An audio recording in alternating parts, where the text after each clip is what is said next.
Hey everyone, this is going to be my Moderate Nerd episode 2 video where I'm going to go over 3 political news topics that are the most interesting to me and kind of give my take on it from a moderate political standpoint.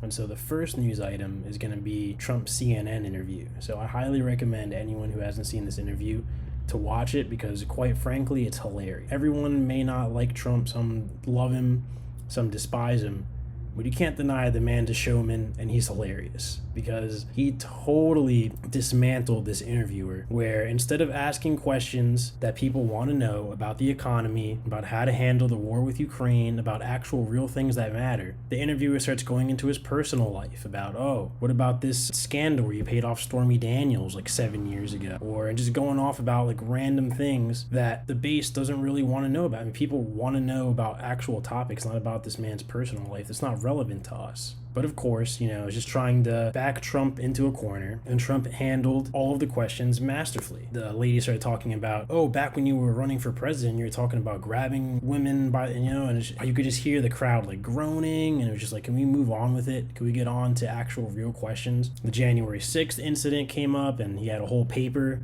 He had a list of where he was, which is pretty funny. He was like, let me pull out this list. Should I pull it out? Let me pull out this list. And he had a list of where he was on that day, kind of disproving the whole January 6th incident, which I'm not going to get into right now, but awesome. Honestly, I'm not going to get into this right now, but I genuinely think that you should watch it because it's quite entertaining, and there's no denying Trump's going to be the lead Republican candidate to go up against Biden or whoever else goes up against Biden for the Democratic Party. Definitely check it out. Trump destroyed this woman, talking about this cat was named Vagina.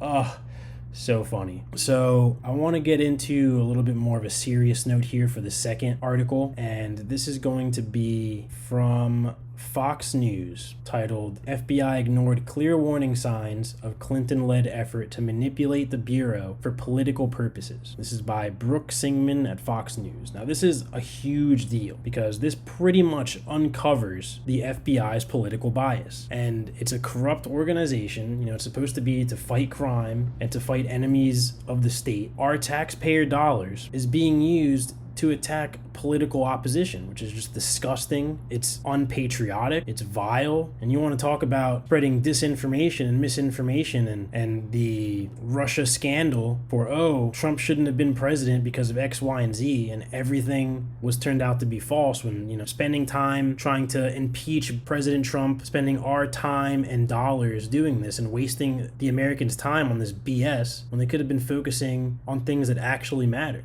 trying to hinder the presidency. I mean, how many freaking tried to get impeached 2 times for things that we now found out is all political? And it's clear that they're working hand in hand with the Democratic Party. And I try to stay politically moderate. I try not to defend one side or the other. But how can you fucking defend this?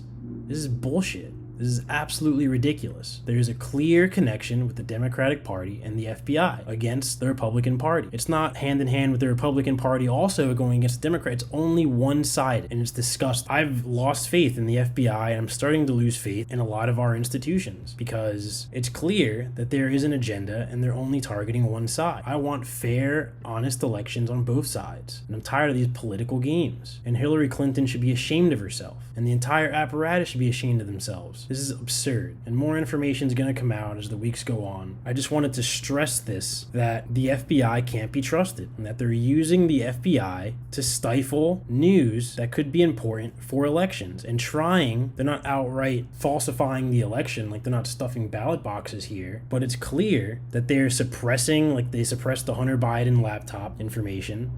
They're suppressing information when it's beneficial to the Democrats, and then they're sending out false information when it's beneficial to the Democrats, and vice versa when it's detrimental to the Republican Party, and it's just ridiculous. And I'm sick of it. I try to stay politically moderate, but you can't read this and defend the Democrats on this one. I'm sorry. I'm not saying the Republicans are perfect either. There's corruption on both sides, but only one party has the FBI in their pocket, so just something to be aware of. The last news docket on the agenda is the debt ceiling. So this is about 3 hours ago while I'm recording this on Tuesday, or actually Wednesday, I'm sorry, Wednesday, May 17th. So this is from Reuters, and it is by Susan Heavey, Donna Chaku, and Andrea Shalal, titled Biden-McCarthy Push Forward Towards Deal on U.S. Debt Ceiling. So President Joe Biden and top U.S. congressional Republican Kevin McCarthy on Wednesday underscored their determination to reach a deal soon to raise the federal government's $31.4 trillion debt ceiling and avoid an economically catastrophic default. Now, this isn't anything new in terms of the U.S. being in crazy amounts of debt, trillions of dollars, but it's just another reminder that these giant spending bills have got to stop on both sides. No more trillion-dollar spending bill, to make America great or to build back better. None of this BS. We need to stop spending money or the economy is just going to keep ballooning out of control. And there's a giant, everything is more expensive, and raising the debt ceiling and putting us more in debt is not going to fucking help us, but we have to do it because we're an incompetent nation run by incompetent buffoons. And we can't just go 1 or 2 years without these giant spending bills. And whenever there is a bill released, there's all these extra nuances in there, like giving millions of dollars to Ukraine and giving all these millions of dollars to other countries when we don't have to. And they try and disguise it. This is both sides. They try and disguise it with, oh, it's for this. The bill is for the schools. But then you read the fine print in the bill all the way on page 37, and it's, oh, we're putting millions of dollars to this thing that's not even beneficial to the country.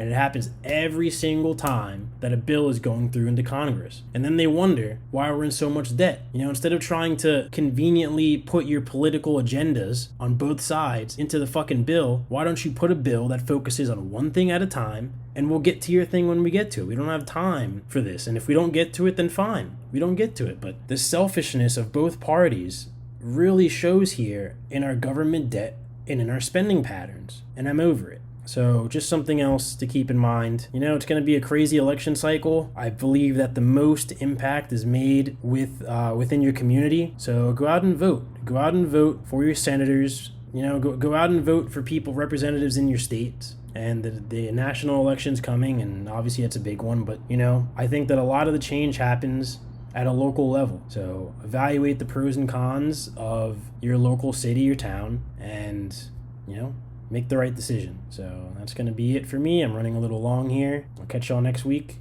Peace out.